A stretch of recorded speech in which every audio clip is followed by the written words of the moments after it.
Let's have a look at how we can use some images to create augmented reality experiences based around real-world objects. In this example, an AR book review. In Keynote, I've made a really simple template for a book review. I'll share this template down below.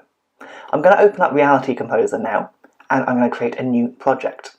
I'm going to choose the image as my anchor point this time, and when it opens, I'm going to delete that blue shape on top. I don't need that, so I'm going to tap on it once, then tap again to delete. Then you're left with a placeholder for an image. Tap on there once to select it, and then on the inspector on the right-hand side, you can choose your source of the image.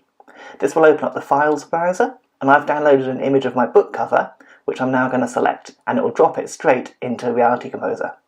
This book is now actually far bigger than the real book would be. So when I tap on the object, I can adjust the physical width and physical height sliders in the inspector. Get these a bit closer to where it needs to be, in order to make your experience even more realistic. Then I'm going to swipe up to show the dock, and I'm going to drag Keynote over as a popover window. With my book review on the screen, I need to tap and highlight all of the objects to make sure they're grouped into one single object.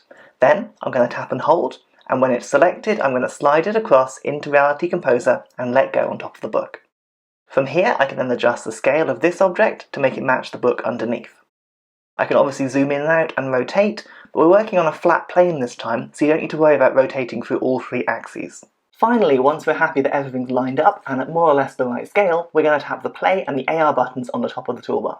When it realises that my actual image, which is the book cover, is in the shot, it will then snap and anchor itself straight to that cover. That means however I move the book, or the camera on the iPad, I'll get that augmented reality experience right over my book.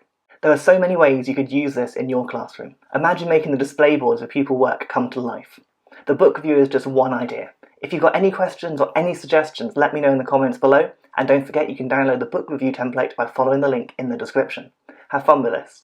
Hey, thanks for watching that video. Now, if you enjoyed that and you want to find some more quick tips for your iPad or to use in your classroom, do me a favour and press the subscribe button down below.